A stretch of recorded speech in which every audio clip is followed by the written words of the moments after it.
show. It's IPC Expo 2023 in San Diego. It's day one of the show. I'm joined by Anthony from Data.io. Thanks for coming over. Ian, thank you so much for having us here. Good to see you again, actually. Yeah, I know. I took the mask off this time. You know, we're going to get me unfiltered. Whether that's good or bad, it remains to be seen. It was an odd time, wasn't it? Yes. But actually, it feels like we're getting back to normal now, doesn't it? Yeah, the show traffic is up. It appears to be about double from last year. And we've got a lot of interesting things. People are coming by. Good, yeah. People always want to know how they can get things done faster. Yep. And with less money, especially in these inflationary times. Yeah. So when you say, well, if you buy spare parts and things like that, the price goes up because there are semiconductors in there. Yeah. But if I can give you a 40% effective cost reduction in your programming by using our latest technology, people seem to be very interested in that. Yeah, 40% they would be, wouldn't they? Yeah, and if they're not interested, well, then maybe they're probably buying from the competition anyway, right? Yeah. So how are you doing that? We're doing very well. We'll announce our earnings in about a month from the fourth quarter, but we had a very strong Q3. We said we had a very strong sales funnel for Q4 and delivered on that. So I'm very excited about it. We'll tell the public all of our good numbers in about a month. But we're excited with the way we finished the year. Good. Yeah. So things, we've come out of lockdown and things are. I mean, to be fair, everyone's saying the industry is going in the right direction. The industry will always have ups and downs, Ian. This is my 9th or 10th, maybe now, depending if we're in a new industry cycle since I joined the semiconductor industry in the mid-'80s. But the one thing always, everything comes out a little bit differently than when you went in, so you need new products to be there for the customer needs that are new. Yeah. And so in addition to faster programming, we're seeing security as being a need. As people come out, they're building more and more new secure products. They're seeing the ability to have somebody that's global in orientation, because many customers have gone to a China plus one strategy. They're not getting out of China, that would be foolish. There's too many established supply chains there. Yeah. But they want to have the flexibility to know they have an alternate manufacturing site. Yeah. And for some people, that's other locations in Southeast Asia.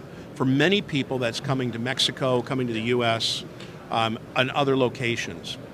So we saw a very good year in our Americas business last year. And for us, Data.io are truly global. Europe was a little soft beginning of the year. It seems to have come back at the end. Yeah. I think with the currency getting back into alignment where it's been historically trading, will help that a bit as well. So for us, we're looking forward to 2023. Good, yeah. And like you say, having seen several ups and downs over the years, do you think it makes it easier or wiser, that you can, we know the things to look at where we want to be coming on out from the start. I think it gives you some perspective, right? It's never an easy business being in a cyclical business. But Data.io have a different philosophy than a lot of other companies. We have no debt. We have a lot of cash in the bank. We invest. Good times, great times, not so great times. We still invest. We didn't hire a bunch of people extra last year, so we don't have to lay off a bunch of people now. Like you're seeing happening in other tech companies. We try and take a more structured approach in how we think. And really the job as the CEO, it's my job to make sure we reinforce those values and ways of doing business, because our customers need us for the long term. Yeah.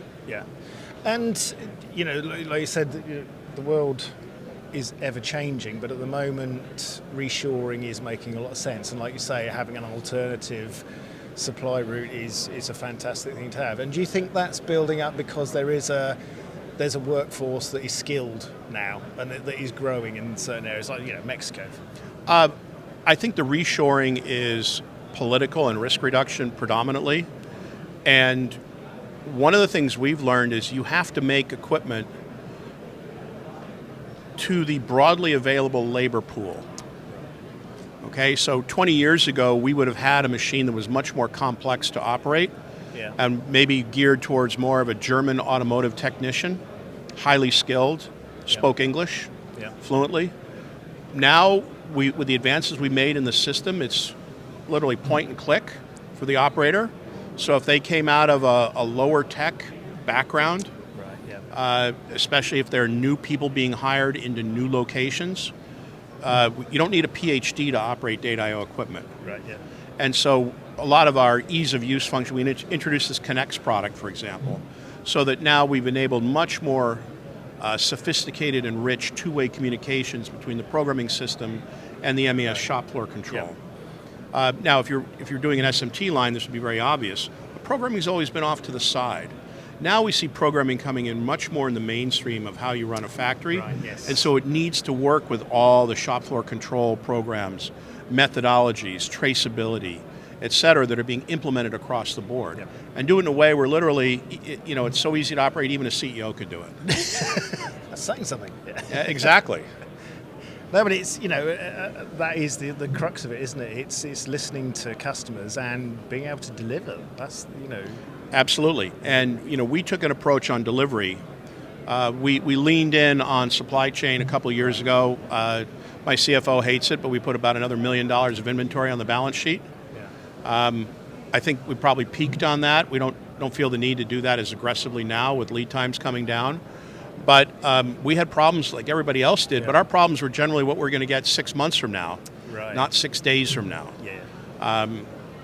Nobody's perfect in this business, but we try to keep most of the problems far out where we could manage them as opposed to being whipsawed by them. Right, yes, yeah. Well, fantastic. Well, I hope the show is successful for you. I mean, judging by the people we see coming through the doors, it's going to be a busy one. It looks like it's busy. I think, we heard it's about double the attendee list from last year in pre-registration. Yes. Which is good. And if you come by the Data.io booth, you'll see the need for speed, as we talk about with our Verify Boost technology, and also the Connects product that I mentioned of how to connect to your factory of the future. So please come by. And of course, we have wonderful pens and chocolates and other things like that if you're so inclined. I'll be there for the chocolate. Yeah. All right, very good. Thank you for spending the time. Good to see you again. And hope the rest of the show is really good for you. Thank you so much, Ian. Take care. Thank you. Good to see you.